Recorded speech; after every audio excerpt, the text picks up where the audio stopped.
व्यक्ति का जो निजी घर है वो उसका मन होता है। तो मन में ही उसने हिंसा को बड़ा सँभाल के सँजो के रखा हुआ है और उस पर दिन प्रतिदिन बढ़ोतरी भी हो रही है। इकट्ठी कर रहा है, लाके उसको और बढ़ा रहा है, भर रहा है। तो वो परिवार को या समाज को या बाहर जहाँ भी वो जा रहा है, तो क्या देगा? हिंसा देगा। जो हमारे अंदर है वही हम बाहर समाज को देते हैं।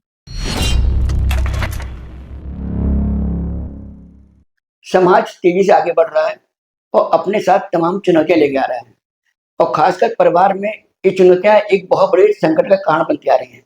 आपने देखा होगा अभी फिलहाल कई महीनों से वेस्ट यूपी में नहीं पूरे उत्तर प्रदेश में ऐसी तमाम घटनाएं हो रही हैं जो लोगों को चौंका रही हैं। परिवार टूट रहे हैं, परिवार में खून बह रहा है। इनको कोई बाहर के लोग खून नहीं बहा रहे हैं, इनमें अपनी औलाद, अपने ही बच्चे, अपने ही माँ बाप एक दूसरे का खून में पी रहे हैं और एक दूसरे का मर्डर कर रहे हैं, कहीं कोई सुसाइड कर रहा है। सब पारिवारिक कारण है। पहले ऐसा नहीं होता था, पहला संयुक्त परिवार था तो लोग आपस में अपने बैठ के समस्याएं हल करते थे।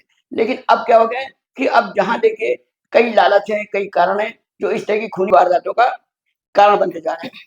आज हमारे साथ शारदा एक्सप्रेस के स्टूडियो में मेरठ कॉलेज की मनोविज्ञान की प्रोफेसर डॉक्टर अनीता मोरल जी आई हुई हैं और इनका काफी गहन अध्ययन है इस क्षेत्र में कि कैसे समाज बिखर रहा है और उसमें क्या मनोवैज्ञानिक कारण है जो लोगों को ऐसी वारदातें करने के लिए मजबूर करते हैं। आपका शारदा एक्स में स्वागत है। तो धन्यवाद। मैं डॉक्टर साहब ये जानना चाहूंगा कि जिस तरह से घटनाएं हो रही हैं, आप देख रही हैं अखबार मीडिया में सब जगह भरा पड़ा है कि घर के अंदर ही हिंसा है। माँ बाप माँ बाप को मार रहे हैं, पति पत्नी को मार रहे हैं, प्रेमी प्रेमिका को मार रहे हैं, बच्चे पिता को मार रहे हैं। क्या है ये, मतलब ऐसा कौन सा हार्मोन है, क्या क्या कारण है जो इस तरह घटनाएं जन्म देती है? मैं आप ही की बात में मैं ये ऐड करना चाहूँगी कि घर के अंदर तो हिंसा है ही, उससे पहले व्यक्ति के स्वयं के अंदर भी हिंसा है। तो जब घर में यानी हमारा जो घर है वो अपना मन होता है, व्यक्ति का जो निजी घर है वो उसका मन होता है। तो मन में ही उसने हिंसा को बड़ा सँभाल के सँजो के रखा हुआ है और उस पर दिन प्रतिदिन बढ़ोतरी भी हो रही है। इकट्ठी कर रहा है, लाके उसको और बढ़ा रहा है, भर रहा है। तो वो परिवार को या समाज को या बाहर जहाँ भी वो जा रहा है, तो क्या देगा? हिंसा देगा। जो हमारे अंदर है वही हम बाहर समाज को देते हैं। अब जो आपने बहुत ही ये जो प्रश्न उठाया है, जो विषय है जिस पर हम आज यहाँ पर चिंतन कर रहे हैं और मनन कर रहे हैं, अत्यंत संवेदनशील विषय है ऑफ कोर्स। इसको तो बिल्कुल नहीं, एक तरीके से इसको नहीं नकारा जा सकता है। तो आप ऐसे देखिए कि परिवार एक सामाजिक संस्था है और बायोलॉजिकली तो परिवार बने नहीं है। ये कोई जैविक व्यवस्था नहीं है, ये सामाजिक व्यवस्था है। सामाजिक व्यवस्था में कुछ घटक होते हैं जो कि उस व्यवस्था को मिलकर के संभालते हैं। तो परिवार में वो जो भूमिका निभाते हैं माता-पिता या और जो बड़े लोग हैं और साथ में जो उनके मार्गदर्शक हैं, शिक्षक हैं, ये सब लोग इन सब संस्थाओं को संभालने में और व्यवस्थित रखने में मदद करते हैं। आज के समय में क्या हो रहा है और ये जो घटनाएँ हैं, जैसे आपने बताया पुत्र ने पिता की हत्या करी है, तो ये जो घटनाएँ हैं, ये तो पूर्व में भी हुई हैं। आप देखिए कि किस तरीके से महलों में, साम्राज्य में, बाप के बिल्कुल सामने उसके विरुद्ध उसका पुत्र खड़ा रहता था और बहुत हत्याएँ हुई हैं, बहुत इस तरीके के जो आपसी विवाद हैं सिंहासन के लिए, गद्दी के लिए, तो चलते आ रहे हैं। लेकिन हमने उनको मैनेज करना सीखा है। हमने वहाँ पर एक अपना जब हमने विकास किया है, तो हम वहाँ पर लेके आए हैं प्रेम को। हमने बॉन्ड बनाया है आपस में। उस बॉन्ड की वजह से पुत्र की जो सम्मान है, पुत्र जो है वो अपने पिता को सम्मान देता है, प्यार करता है, अपनी माँ को सम्मान देता है, प्रेम करता है। माँ पुत्र को, पुत्री को प्रेम करती है, उसको सम्मान भी देती है एक बच्चा होने का। आज के समय में क्या हो रहा है कि आप विवाह कर रहे हैं, शादी कर रहे हैं, सब कर रहे हैं, लेकिन आप समय नहीं दे रहे हैं। समय की बहुत कमी है और हमारे अपने व्यक्तिगत एजेंडे या व्यक्तिगत लक्ष्य हो गए हैं, जिसमें कि परिवार जो है वो दोयम दर्जे पे हो जाता है। उसको हम एक तरीके से परिवार पर उतना ध्यान हम नहीं दे पा रहे हैं। तो हम व्यक्तिगत रूप से हो सकता है चीज़ें अचीव कर रहे हों, जैसे लखनऊ वाले केस में वो व्यक्ति समृद्धशाली है, उसके बहुत सारे ठेके वगैरह ऐसे कुछ चल रहे हाँ, हैं, बिजनेसमैन है। पैसे कमा रहा है, अच्छा बिज़नेस कर रहा है, लेकिन जहाँ पर जाकर सोता है रात में, जिस घर में अपना समय गुजारता है, वो उसकी तो नींव हिल रही है, उसकी जड़ तो रोज पे रोज कमजोर हो रही है, क्योंकि वहां तो वो बिल्कुल भी सींच नहीं रहा है ना, पानी नहीं दे रहा है, प्रेम नहीं है, समय नहीं है, बच्चा बड़ा हो रहा है, लेकिन घर में आप पति पत्नी बहुत ज्यादा झगड़ा कर रहे हो, पत्नी को भी समय चाहिए या पत्नी से पति को भी समय चाहिए, वो भी समय नहीं दिया जा रहा है, केवल और केवल अपने व्यक्तिगत एजेंडा के लिए हम काम कर रहे हैं, उस चक्कर में सामूहिक एजेंडा। आप देखिए हम लोगों का दर्शन क्या कहता है, हम लोग कलेक्टिविज्म यानी दूसरों का भला हो, हम इस अप्रोच पर काम करते हैं। अभी हम इस अप्रोच पर अगर आएंगे कि सिर्फ मेरा भला हो, तो इससे क्या मेरा भला हो जाएगा? क्योंकि मेरे पुत्र को, मेरी पत्नी को परेशानी होगी, तो ऑफ कोर्स मुझे भी होगी। उसका जो बेटा था, वो कुंठा इकट्ठा कर रहा होगा अपने अंदर। जैसे परिवार में मैंने थोड़ा बहुत सुना है कि पत्नी ने उसकी आत्महत्या करी है, और वो अब दूसरी शादी करने के चक्कर में था। और मान लिया कुछ लोग कह रहे हैं कि उसने शादी नहीं करी, तो चीजें मोटे तौर पर जो कह दी जाती हैं, बारीकी में उसके विपरीत होती हैं। शादी करना तो ठीक है, आप एक व्यक्ति को अपने घर ले आए शादी करके, लेकिन ऐसा हो सकता है ना कि आप बहुत सारे लोगों से बिना शादी के ही इन्वॉल्व हैं, और वहां पर आप समय दे रहे हैं, तो बच्चों को आपका समय नहीं मिल पा रहा है ना? तो बच्चे को जो आपसे प्रेम चाहिए, सहानुभूति चाहिए, जो स्पर्श चाहिए, जो समझदारी चाहिए, वो अपने कुछ अनुभव आपसे साझा करना चाहता होगा, तो आप वो तो समय नहीं दे पा रहे, तो बॉन्ड कहाँ से बनेगा? और उसके मन में मान लिया ये गलतफहमी भी पैदा हो गई हो, या हो सकता है ये सही बात हो कि जो माँ की मृत्यु हुई है, माँ ने आत्महत्या करी है, उसके पीछे की जो वजह है वो पिताजी है। हाँ, एक कुंठ आक्रोश जो है। तो उसके अंदर कुंठा जो है वो पनप रही है धीरे-धीरे, जैसे ज्वालामुखी, वो उसके अंदर भरता रहता है, लावा भरता रहता है, और फिर वो फट जाता है, और फिर वो दूसरों को क्या, समाज को क्या, सबको फिर वो विघटन वहां से शुरू होता है। अभी आपने देखा होगा नोएडा में एक बिल्डिंग की 9वीं मंजिल से 3 बहनें कूद 2 बहनें कूद के मरी थी। वहां पर वहाँ वहाँ भी ये मामला वहां था। पर 3 स्त्रियां आपने रखी हुई हैं, 3 पत्नियां कहने के तीनों लिए बहनें। आप, और वो छोटा सा घर है, हुँ, बच्चों का जो बचपन है वो कितना एक तरीके से ट्रॉमेटाइज्ड रहता होगा। हुँ, आप देखिए ना, माता पिता के जो तीनों में झगड़ा भी होता होगा, बच्चे देखते भी होंगे, घर भी छोटा है। हुँ, अच्छा, इसके अलावा जो सेक्सुअल बिहेवियर्स हैं, हुँ, यदि बच्चे वो भी देख रहे हैं छोटी उम्र में, हुँ, तो उससे भी उनके संस्कार और उनको गलत शिक्षा की प्राप्ति होती है। हुँ, तो आप अपने मुंह से कितना भी कहते रहें कि बेटा अ, अच्छे इंसान बनो, अच्छे व्यक्ति बनो, शिक्षा ग्रहण करो, डॉक्टर बनो, अपने बिजनेस को आगे लेके जाओ, लेकिन आप मुंह से कह रहे हैं, आप अपने व्यवहार में वो चीज खुद अप्लाई नहीं करते हैं। हुँ, बच्चा वो सीखता है जो अपने माता पिता को करते हुए देख रहा है, हुँ, ना कि वो जो उसके माता पिता उससे करने के लिए कह रहे कहते हैं। हैं।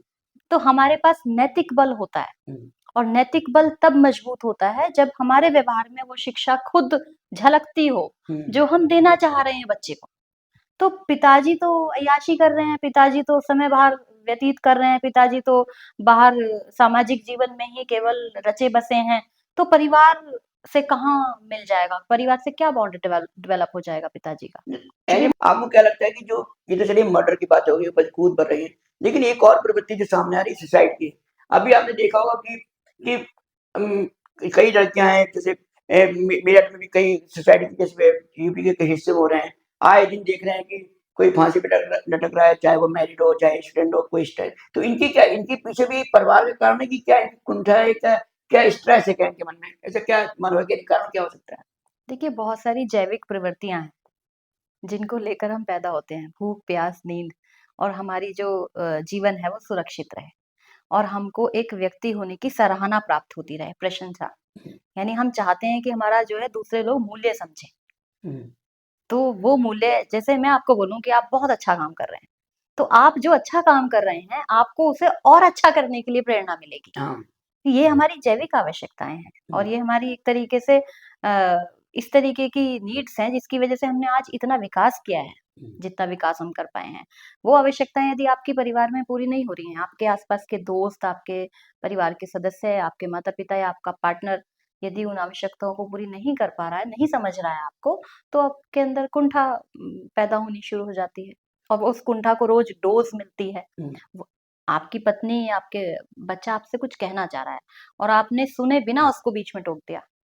आपने पूरी बात नहीं सुनी उसकी, तो आपने बीच में टोक दिया और उसके बाद उसकी बात उसी के अंदर दब गई। तो जितना ज़्यादा आप वो अपनी इच्छाओं को, बातों को दबाता रहेगा, दबाता रहेगा, दबाता रहेगा, वो एक दिन लावा बन के फूट पड़ेंगी और वो असामान्य रूप में बाहर निकलेंगी, अपराध के रूप में निकलेगी, चोरी करने के रूप में निकलेंगी, या झूठ बोलना शुरू कर देगा बच्चा आपसे, या गलत लोगों में जाकर के वो लोग उसको शाबाश, बहुत बढ़िया, आज तूने बहुत ठीक किया। तो वो जो शाबाशी पिता के हाथ से मिलनी चाहिए थी कंधे पे, वो आवारा दोस्त दे रहा है। तो बेसिकली शाबाशी लेना मेरा मोटिव है। मेरा मोटिव ये नहीं है मेरे पिता दे रहे हैं या मेरा दोस्त दे रहा है। तो शाबाशी मुझे जहाँ से मिल रही है मैं वहाँ बैठना शुरू कर दूँगी। तो गलत संगति का प्रभाव तो आप जानते ही हैं। तो वो आना शुरू हो जाता है। और मर्डर जैसी जो चीज़ें हैं ना, ये एक दिन में नहीं घटित होती हैं। ये ये प्रोसेस है, पूरा प्रोसेस है। ये निरंतर चलती हुई प्रक्रिया है, ना दिखने वाली छोटी-छोटी घटनाएँ हैं, दीवारें हैं, जो कि हम अपनी दिमाग की मोटी चमड़ी हमारी नहीं देख पाती है और जब देखती है, जब हथौड़ा पड़ता है। तो ये वो चीज़ें हैं जिनको हम दरकिनार करते हैं, जिनको हम बिल्कुल नहीं देखते हैं, हम अपने आप में इतने व्यस्त रहते हैं, हमें नहीं समझ में आता है कि हमारे घर में ही इकट्ठा हो रहा है बारूद और एक दिन फट जाएगा। अच्छा, जैसे आप लोग प्रोफेसर हैं, आप लोगों ने इतना स्टडी वगैरह करता है, मैंने भी सुना है कि कोई दिमाग के अंदर कोई हार्मोन होता है, कोई जो अचानक इतना बढ़ जाएगा तो वो उसके सोचने समझने की ताकत खत्म हो जाएगी, तो वो आदमी या बच्चा है, लड़की सुसाइड कर देगी। सुसाइड के पीछे जो एक बताते हैं कि कोई पर्टिकुलर कोई हार्मोन जो है वो एक्टिव होते हैं बहुत तेजी से, जिसको जो इंसान को बिखेर देते हैं, ऐसा कुछ है क्या? ये उस समय की अवस्था है जब वो उस स्थिति में पहुंच गया है अच्छा। कि अब मुझे कोई रास्ता समझ में नहीं आ रहा है। तो वो जब उस स्थिति में धीरे, जैसे आपको कोई तनाव आया, उस तनाव के आते ही कोर्टिजोल हमारे ब्रेन में होता है केमिकल, कोर्टिजोल स्रावित होता है। कोर्टिजोल जैसे ही निकलेगा तो आपके सोचने समझने की क्षमता और भी कम हो जाएगी। जैसे ही वो कम हुई तो आपको लगेगा कि मेरे साथ तो कुछ गड़बड़ हो रही है, मैं ठीक से नहीं मैं काम कर पा रहा हूँ, तो या मैं अपनी बात ठीक से नहीं कह रहा हूँ। तो इसकी वजह से इस चिंता में कोर्टिसोल फिर से निकलेगा, ज़्यादा निकलेगा और कैटेकोलामीन भी इनको कहते हैं, तो वो निकलेंगे और फिर आपकी सोचने समझने की, निर्णय लेने की क्षमता और कमज़ोर हो जाएगी। आपका जो इमोशनल ब्रेन है that is limbic system, limbic system यानी कि आपके जो इमोशंस हैं, वो नियंत्रण से बाहर होने लगेंगे। तो ये चीज़ें धीरे-धीरे, धीरे-धीरे करके फिर एक बड़ा भयावह रूप ले लेंगी। फिर एक दिन इतना कोर्टिज़ोल, कैटेकोलामीन और इसके अलावा आपका जितना भी सोचने समझने की यानी फ्रंटल कॉर्टेक्स से रिलेटेड जो आपकी एबिलिटीज़ होती हैं, वो भी थोड़ी बहुत कॉम्प्रोमाइज़ होने लग जाएँगी। और लिम्बिक सिस्टम, एमिगडाला, वो एक एमिगडाला एक पार्ट है जिसमें कि जब हमें गुस्सा आता है तो हम काबू नहीं कर वो पाते। पूरा एक तरीके से हमें हाईजैक कर लेता है हमारे सोचने समझने की क्षमता वाले ब्रेन के हिस्से को। तो एमिगडाला अपना पूरा ओवर पावर कर लेता है और उस क्षण हम ये निर्णय ले लेते हैं कि या तो खुद को खत्म कर दो या दूसरे वाले को खत्म कर दो। और दूसरे को खत्म करने का जो ओरिएंटेशन है वो टफ है। वो टफ भी है और वो एक प्रकार के व्यक्तित्व का भी पार्ट है कि जब मुझे गुस्सा आता है तो मैं बाहर की चीजों पे निकालती हूँ या खुद पर निकालती हूँ। तो वो मेरा एक पुराना पैटर्न होता है। तो यदि आपका पैटर्न खुद पर गुस्सा निकालने का है तो वो व्यक्ति आत्महत्या के बारे में सोच सकता है और किसी का पैटर्न दूसरी चीजों पर गुस्सा निकालने का है, बाहर का सामान तोड़-फोड़, तो वो दूसरों को मारने के बारे में सोच सकता है।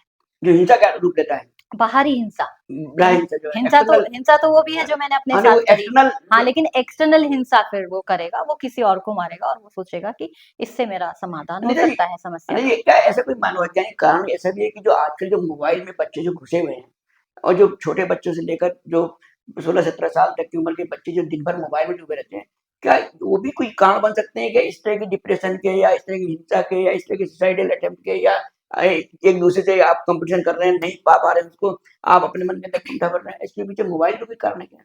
देखिए, यूज़ ऑफ मोबाइल तो बोन एंड बेन, वरदान और अभिशाप, दोनों ही साबित हो सकता है आपके लिए। निर्भर करता है आप किस प्रकार से उसे यूज़ कर रहे हैं, कैसे उसका प्रयोग कर रहे हैं, कितना कर रहे हैं और आप उसमें क्या देख रहे हैं।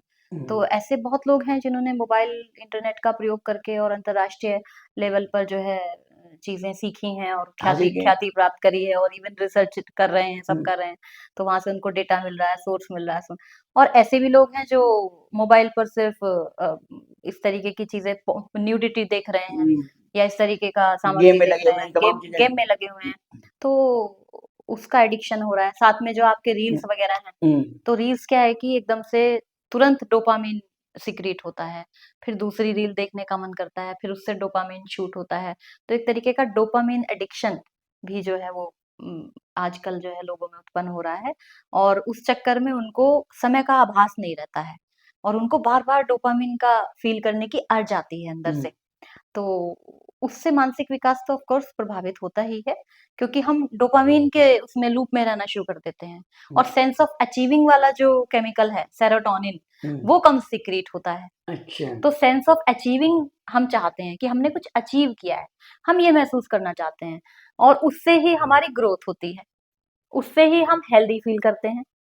आप 1 घंटा रील देख लीजिए, आपको लगेगा ये समय खराब हो गया, ये फीलिंग आएगी आएगी आपको, है ना? जबकि उस समय जब आप देख रहे हैं तो आप एन्जॉय कर रहे होंगे, क्योंकि वो डोपामाइन लूप है। अच्छा। लेकिन आप किसी गरीब की मदद कर दीजिए, आप कोई ऐसा काम कर दीजिए जो आपका बहुत समय से पेंडिंग पड़ा था, आज आपने उसे पूरा कर दिया, तो आपको आएगा कि आपने कुछ प्राप्त कर लिया है, सेंस ऑफ अचीविंग। उससे आपको बहुत अच्छा फील आएगा, गुड फील आएगा। तो this is the difference between serotonin and dopamine.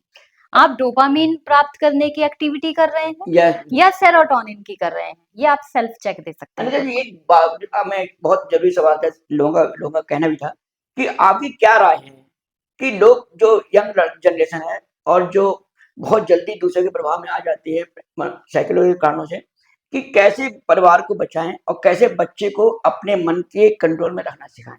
जो बच्चा जो भटक रहा है उसके लिए आपकी क्या राय है? आप चूंकि आप बेस्ट के सबसे बड़े कॉलेज की प्रोफेसर हैं। देखिए ज्ञान प्रकाश जी, आप सधे सब सधे। आप पहले जो परिवर्तन अपने बच्चे में चाहते हैं या किसी अपने पार्टनर में चाहते हैं, पहले वो परिवर्तन आप अपने आप में लेके आइए। उसके बाद आप उनसे अपनी आगे बातें करनी शुरू कीजिए, तभी वो आपसे सीखेंगे, आपको सुनेंगे, आपको समझेंगे। और दूसरा है प्रेम और स्नेह, स्पर्श। ये चीजें बहुत आवश्यक होती हैं। आप समय व्यतीत करिए अपने परिवार के सदस्यों के साथ, अपने बच्चों के साथ बैठिए, उनकी बातें सुनिए। जब वो कोई भी घटना उनके साथ घटित हुई है, वो आपको बता रहे हैं, तो बीच में टोक करके और उनको ये नहीं कहना है कि तुमने गलत किया, ऐसा तुम्हें नहीं करना चाहिए था। और आप उन्हें डांटिए मत, क्योंकि जैसे ही आप डांट देंगे और आप उन्हें टोक देंगे, तो वो छिपाएंगे आपसे। उन्हें ये पता चल जाएगा कि पापा को या मम्मी को भी ये बात नहीं बतानी, नहीं बताना चाहिए। ऐसे। तो आप उस समय घूट पी लीजिए थोड़ा-सा कि हाँ, ये गलत तो इसने कर दिया है, बट मुझे सुनना है, क्योंकि सुनेगा तो मैं आगे इसको कभी गाइड कर पाऊँगा। तो आप पहले वो क्षमता विकसित करिए अपने अंदर सुनने की। सुन तो तभी पाएँगे ना जब समय देंगे परिवार को।